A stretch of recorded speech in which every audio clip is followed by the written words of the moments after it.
Buonasera da Sicilia 24, le principali notizie. Alle ore contate il pirata della strada che a Taormina ha lanciato l'auto contro un gruppo di ragazzi fuori da una discoteca. Gli investigatori hanno i numeri di targa del suo veicolo. Il piano omicida del dodicenne che ha aggredito il professore a San Vito Lo Capo, indagini sui contatti online del ragazzino a partire dall'alias E1. C'è l'ipotesi di istigazione alla violenza, nel mirino i compagni di scuola musulmani. Aveva dato il consenso alla donazione degli organi Alessandra Bruno, la donna vittima di femminicidio a Mister Bianco nel Catanese. Il suo gesto permetterà di salvare 5 vite. Giallo al Policlinico di Palermo, un 86enne è stato trovato morto con il volto insanguinato nel reparto di medicina e chirurgia d'urgenza. La procura ha aperto un'inchiesta per omicidio preterintenzionale contro ignoti. Catania, paura a San Cristoforo, incendio in un palazzo, 4 famiglie costrette ad abbandonare l'abitazione, salvate 7 persone e 2 cani. Durante i soccorsi è arrestato uno spacciatore. Torna a correre grazie a una protesi 3D, è la storia di Kim, pitbull di 3 anni, abbandonata e ferita nel Ragusano, che ora è in cerca di adozione. Calcio, il patrono del Catania Pelligra, le migliorie che faremo ci porteremo in Serie B.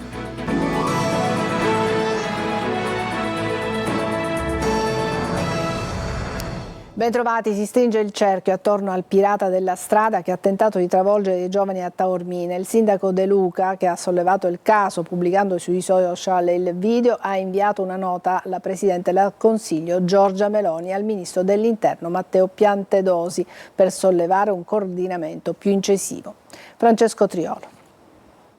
C'è una svolta nelle indagini sull'aggressione avvenuta all'esterno di una discoteca di Taormina. Gli investigatori sarebbero ormai ad un passo dall'identificazione del cosiddetto pirata della notte, l'uomo che dopo una violenta lite si è allontanato facendo perdere le proprie tracce. Determinante sarebbe stata la testimonianza di 2 persone che hanno annotato la targa dell'auto e l'hanno consegnata agli investigatori. Da quel momento il cerchio si sarebbe stretto attorno al presunto responsabile. Le indagini condotte dai carabinieri si sono concentrate sull'analisi delle immagini di videosorveglianza e sui movimenti dei veicoli presenti nella zona nelle ore successive ai fatti.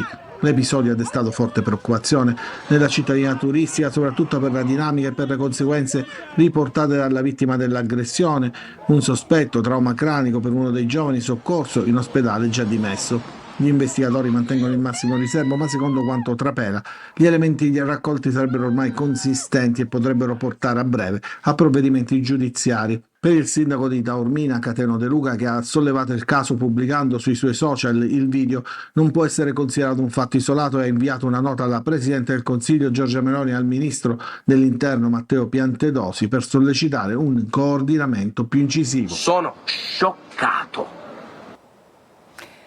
Un piano progettato nei minimi dettagli e condiviso con i suoi follower in una chat, ma chi c'era veramente dietro il ragazzino di San Vito Lo Capo che ha tentato di colpire il professore? Sentiamo Lorena Dolci. Voleva essere una strage progettata e condivisa sui social, intrisa da un'ideologia suprematista in difesa della razza bianca. Gli obiettivi che il dodicenne di San Vito Lo Capo indicava ai suoi follower erano 3 sprovveduti musulmani nella mia classe, un altro immigrato musulmano e una ragazza nera. Deliri su deliri ripetuti con grande freddezza e lucidità. Poi, la mattina del raid a scuola, il dodicenne ha cambiato bersaglio, prendendo di mira un professore che, con grande coraggio, è riuscito a bloccare quell'alunno che indossava un casco integrale con il cellulare per filmare, la maglietta con la scritta «Me ne frego» e brandiva 2 coltelli portati da casa. Tutto in diretta video su un gruppo Telegram. Ma dal telefonino sono già emersi numerosi spunti per i magistrati che indagano per istigazione a delinquere. In particolare, i militari del ROS sono a caccia di E1, ufficialmente una ragazza straniera che era in contatto anche con il 13enne della provincia di Bergamo che ha coltellato una professoressa di francese.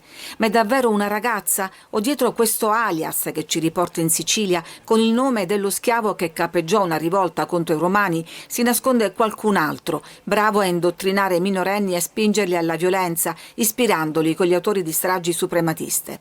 La madre si dispera, questo non è mio figlio, qualcuno lo ha ricattato, ma nella chat il dodicenne appare del tutto tranquillo, annunciando il gesto che stava per compiere con la frase «Non datemi la colpa per quello che farò». Sotto al post centinaia di commenti, molti like, frasi tipo «Ci hai provato, buona fortuna». Risse sempre più frequenti a Marzamemi, borgo marinaro di Pachino. L'ultimo ieri sera. Il comitato Pachino Sicura chiede più controlli ed un'ordinanza del comune che vieti la vendita di alcolici. Francesco Aloi.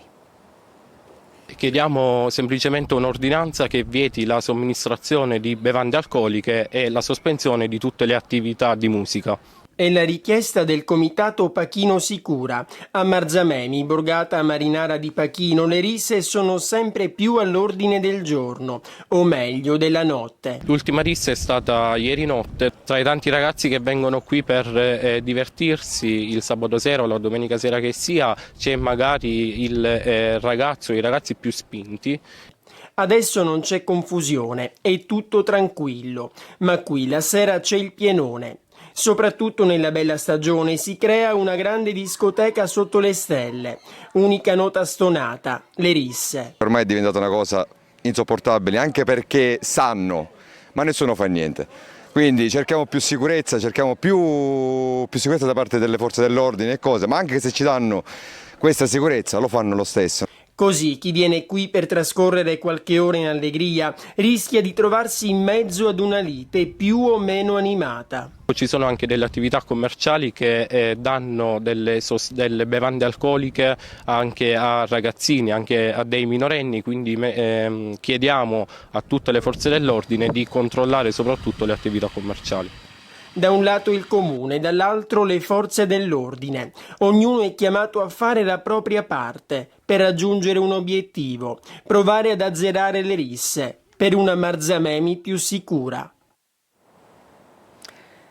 Alessandra, la donna uccisa a Mister Bianco dal marito, aveva dato il suo consenso all'espianto degli organi e dunque questo suo gesto, questa sua volontà adesso salverà 5 vite. Sentiamo Tonino De Mano. Da un lato l'immane tragedia dell'ennesimo femminicidio avvenuto nel catanese, dall'altro il nobile gesto della donazione che ha permesso di salvare 5 vite. Ancora una volta vite e morte si intrecciano grazie al gesto d'amore di Alessandra Bruno, la 49enne, selvaggiamente aggredita dal marito al culmine di una lite in un'abitazione di via delle Rose a Berstito, frazione di Mister Bianco. Fatali le gravi ferite alla testa e alla fronte causate dalle martellate inferte dal marito, un autista di 53 anni originario di Reggio Calabria. A lanciare l'allarme al 112 era stata una figlia, la stessa che adesso chiede giustizia e che il padre venga condannato. Sembra che il litigio sia degenerato per la volontà della donna di separarsi. Trovato col volto insanguinato, muore al Policlinico di Palermo. Sarebbe stato aggredito da un altro paziente. Adesso la procura sta indagando per omicidio preterintenzionale. Marco Gullà. È giallo al Policlinico di Palermo per la morte di un anziano di 86 anni. A quanto emerso, il paziente era stato trovato dal personale dell'ospedale con il volto insanguinato. Il sospetto è che possa essere stato colpito da un altro paziente ricoverato nello stesso reparto, quello di medicina e chirurgia d'urgenza. In seguito al decesso, i familiari della vittima hanno presentato una denuncia ai carabinieri e la procura ha aperto un'inchiesta per omicidio preterintenzionale a carico di ignoti. Secondo una prima ricostruzione, pare che tra i due uomini ricoverati a Palermo per ragioni ancora tutte da chiarire sarebbe nata una discussione che poi sarebbe degenerata. L'uomo sarebbe stato colpito al viso con un bicchiere, riportando così lesioni gravi. È stato soccorso subito dal personale medico, ma le sue condizioni sono peggiorate nelle ore successive all'episodio e dopo 48 ore è andato in arresto cardiaco ed è deceduto. I carabinieri intervenuti sul posto hanno sequestrato le cartelle cliniche e in queste ore stanno ascoltando pazienti e operatori che erano presenti al momento dei fatti. Le indagini sono in corso, sarà necessario ricostruire l'esatta dinamica dell'accaduto e capire se il colpo ricevuto dal paziente sia stato determinante per il decesso. Sarebbe andato in escandescenze a casa a Santa Maria di Licodia nel Catanese, dove avrebbe rotto dei vetri ferendosi gravemente ed è morto dissanguato. La vittima è un 37enne che, secondo quanto si è appreso, aveva dei disagi psicologici. Fiamme nella notte nel cantiere del nuovo centro commerciale di Fontanelle, frazione di Agrigento, a fuoco bancali, tavoloni in legno ed è quasi certa l'origine dolosa dell'incendio. Davide Sardo. Un incendio quasi certamente doloso ha colpito nella notte il cantiere del nuovo centro commerciale di Fontanelle, popolosa frazione di Agrigento. Le fiamme sono divampate intorno alle 3 del mattino all'interno dell'area allestita dalla ditta incaricata dei lavori. A bruciare sono stati pedane e tavoli in legno, materiale depositato nel cantiere. Il rogo ha generato fiamme e fumo denso che hanno annerito alcune pareti della struttura. I danni però risultano al momento abbastanza contenuti. Sul posto sono intervenuti i vigili del fuoco che hanno domato le fiamme ed evitato che l'incendio si propagasse ulteriormente. Secondo una prima ricostruzione, uno o più ignoti avrebbero approfittato dell'oscurità e della strada deserta per introdursi nell'area. Poi avrebbero appiccato il fuoco e si sarebbero allontanati rapidamente. Non si esclude alcuna ipotesi, dal gesto vandalico compiuto per creare danni e paura fino a un'azione mirata che potrebbe rappresentare un possibile avvertimento. Provvidenziale l'intervento di un passante che ha notato il fumo e ha allertato subito il 112. Sul posto anche le forze dell'ordine. La polizia ha avviato le indagini per ricostruire la dinamica e risalire ai responsabili.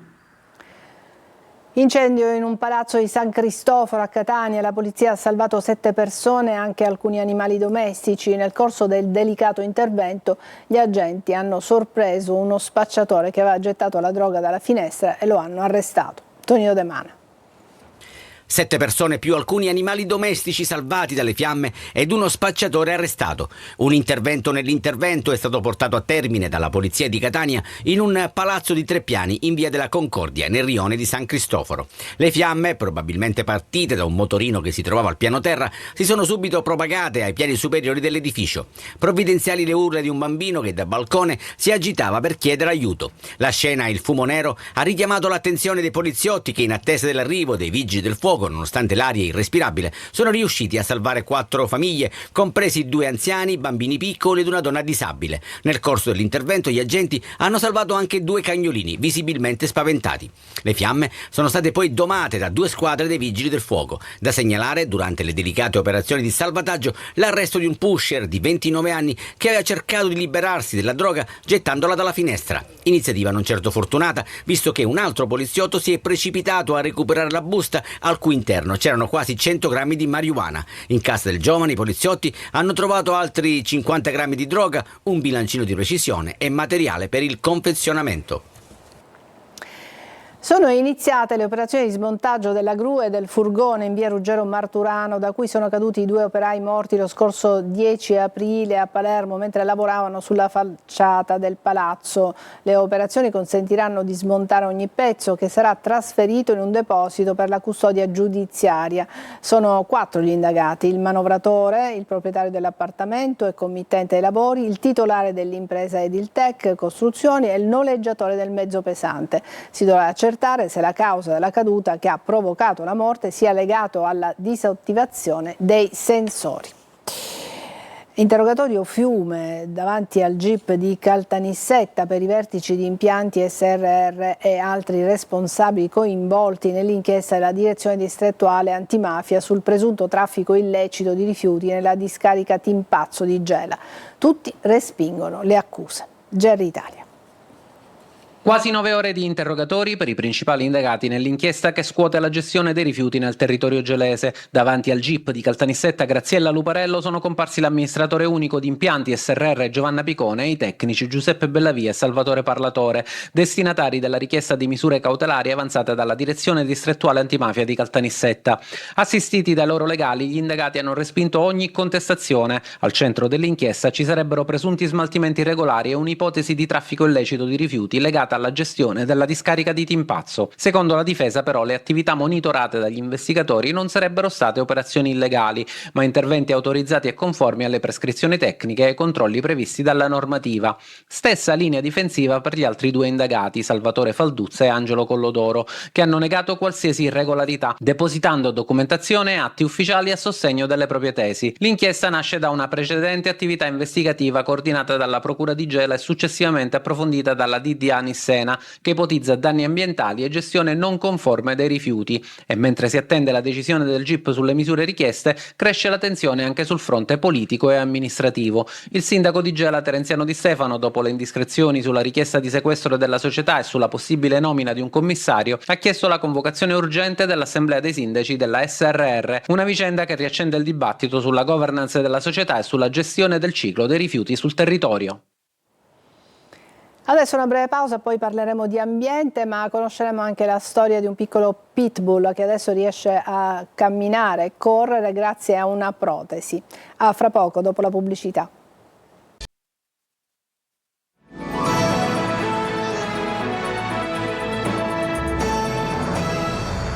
Ad Agrigento nuovi crolli alla collina del Caos. Mare Amico continua a sollevare il problema e a dire che la principale causa è il dissesto idrogeologico e non l'erosione del mare. E nonostante i milioni spesi per le barriere frangiflutto, la collina continua a scaricare acqua e creta sulla spiaggia e questo, dicono, è il risultato. Davide Sarto. Non si ferma l'emergenza alla collina del Caos. Nonostante i milioni di euro spesi per le barriere frangiflutto, i cedimenti continuano a minacciare abitazioni e la strada statale 640 tra Agrigento e Porto Empedocle.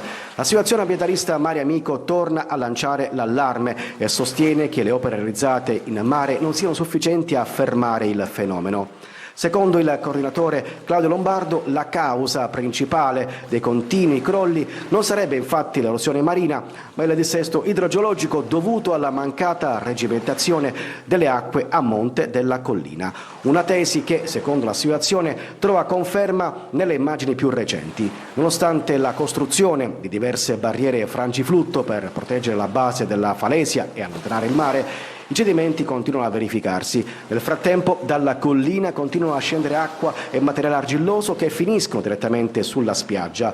Per Mare Amico è quindi necessario intervenire sulle vere cause del dissesto, affrontando il problema alla radice e non soltanto lungo la costa. Adesso la storia di una cagnolina che è un esempio di come la tecnologia, la cura e l'amore possano cambiare il destino di un animale e offrirgli una nuova vita. È la storia di Kim, una cagnetta amputata a una zampa che grazie adesso ad una protesi realizzata con una tecnica 3D oggi torna a camminare. Veronica Barbarino. Giù, brava! Andiamo, tienilo giù. Bravissima, ma sei troppo brava, vieni. Lei è Kim, un pitbull di 3 anni che oggi ritorna a correre grazie a una protesi realizzata con tecnologia 3D e materiali resistenti. 8 mesi fa era stata trovata abbandonata sul ciglio di una strada del Ragusano, ferita e con una zampa amputata. Ma grazie ai volontari del canile rifugio degli Iblei di Chiaramontegulfi, che l'hanno curata con amore e pazienza, e all'incontro con il tecnico ortopedico Pietro Di Falco, oggi Kim ha una nuova possibilità di vita. Abbiamo realizzato una protesi che sia strutturata per un pitbull, quindi per farlo saltare, per farla saltare, per farla correre, per farla giocare. A terra, brava, brava, corriamo e tienere a terra. No, a terra, a terra. Questa è la parte più difficile, darle uno schema della corsa senza farle alzare l'arto, perché ancora lei ha in memoria il vecchio schema senza protesi dove quando correva e sbatteva a terra il dolore aumentava. Una storia di rinascita resa possibile dal lavoro di squadra tra tecnici e volontari che ora fanno il tifo per lei. Kim infatti è in cerca di adozione con la promessa che la sua protesi sarà seguita gratuitamente per tutta la vita. Adesso una breve pausa e poi sentiremo le parole di Ross Pelligra che oggi ha incontrato La Stampa. Il patron del Catania promette migliorie e continua a dire che l'obiettivo è sempre quello di raggiungere la Serie B. Ma fra poco, dopo la pubblicità.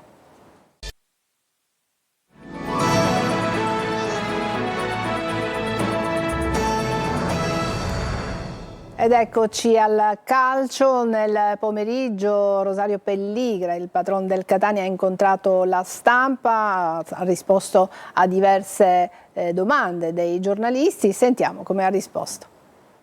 Torre del Grifo per ripartire, l'immagine vincente del Catania di quest'anno racchiusa nella struttura, ritornata nelle mani della società rossazzurra da febbraio, con un esborso di oltre 5 milioni. Pelligra fa da cicerone, accoglie La Stampa e racconta e poi risponde alle domande. Sotto l'aspetto tecnico rimanda tutto al Consiglio d'amministrazione di lunedì. Lunedì abbiamo un incontro del Consiglio di amministrazione, sarà un incontro molto importante. Non posso darvi ovviamente anteprime, però posso dirvi che sarà qualcosa di assolutamente positivo. Parlo soprattutto dal punto di vista tecnico, di ciò che cambierà dal punto di vista tecnico, quindi aspettate lunedì per ulteriori sviluppi. Pelligra dice che Zarbano proseguirà e poi ritorna sul tema Grella. Vincenzo Grella possiamo dire un proprietario come me, perché lui possiede delle quote all'interno della società. Inoltre, cosa forse ancora più importante, un uomo di assoluta fiducia non solo da parte della famiglia Pelligra, ma anche da parte del Consiglio di amministrazione, perché non dimentichiamoci che ogni mia decisione, ogni decisione che avviene anche da parte di Grella viene comunque supportata da quello che è il Consiglio di amministrazione. Lui, chiaramente vivendo a Catania, è responsabile nel quotidiano e chiaramente ha estrema fiducia da parte di tutti noi. Il presidente del Catania conferma che vuole acquistare il vecchio logo e poi in italiano parla del prossimo ritiro. Fra 20 giorni possiamo avere l'erba pronta per tagliare e se il sole ogni giorno è bello lucente, noi possiamo fare un ritiro. Bene, ci fermiamo qui. È tutto per questa edizione di Sicilia 24. Grazie per averci seguito. Buona serata.